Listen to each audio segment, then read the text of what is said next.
Breaking the fake news for real. From KCOM Studios in somewhere west of New York City, this is The Fakist, and it starts now.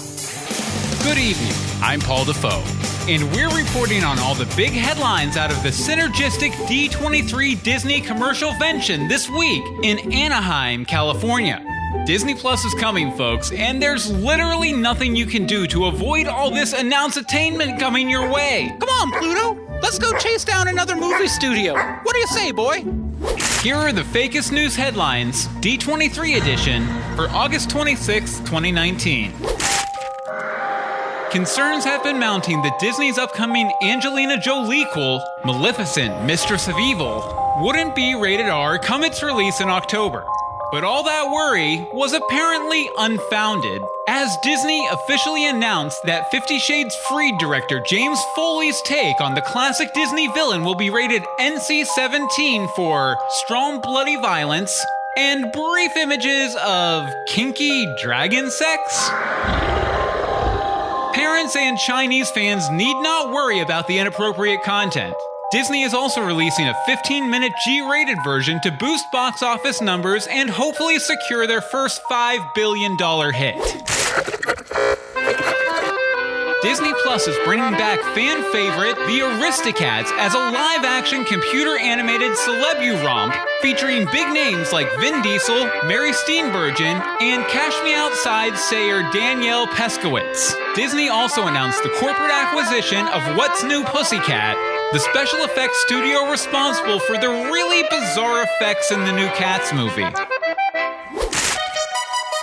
Another announcement from Disney. This time, it's an updated pricing structure for the upcoming Disney Plus service, which promises to reboot everything from Lizzie McGuire to the Apple Dumpling Gang.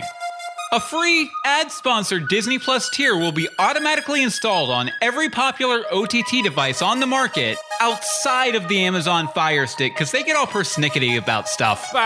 Viewers have the option to deactivate the Disney Plus channel for only $6.99 per month, which is nearly half of Netflix's standard $12.99 plan. In addition, the Magic Pack, which includes ESPN Plus, Hulu, and Kodi for some reason, will cost only $19.99 per month or $18.99 per month with a new Disney Vacation Club membership.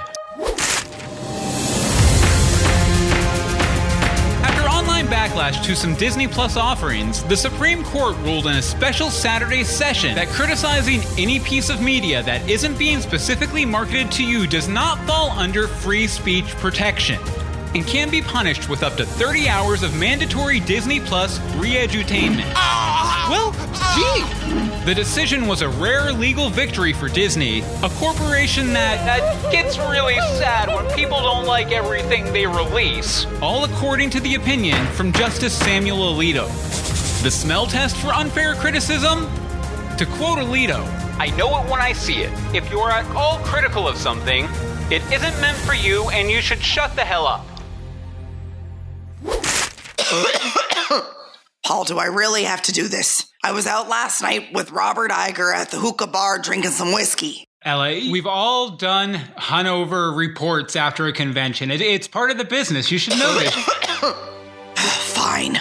In a huge step forward for humanity, Disney announced a bold new scientific initiative, currently headquartered deep within the bowels of the Living with the Land attraction at Epcot Center in Florida. Inspired by the runaway Amazon superhero satire, The Boys. Hell yeah! Disney is in the process of cloning the entire cast of Avengers Endgame, then endowing the clones with the same superpowers as their characters. Oh, for the love, are they serious? Yes! Online commenters note that this almost makes up for Sony ripping Spider-Man out of the MCU after Disney demanded all of their money in a dark alley after the two companies had been out drinking. Must have been some good drinks. Hey, remember Gus, the plow-pulling, field goal-kicking donkey from Disney's Ed Asner-led 1976 hit Gus? Me either. But the donkey says he had a wild Disneyland ride in his heyday when he was honored as a Disney legend on Friday. Using a series of foot taps and Morse code, Gus told the story of how he was busted for smoking pot with David Cassidy in the Holland area of It's a Small World at Disneyland back in 1977. The incident led to the cancellation of the Gus sequel, Gus Kicks Monte Cristo, and the donkey's eventual spiral into drug addiction in the 80s. But he's a hero now, though. And those were your Fakist news headlines for August 26, 2019. I've been Paul Defoe. Now go out there and have a hell of a week.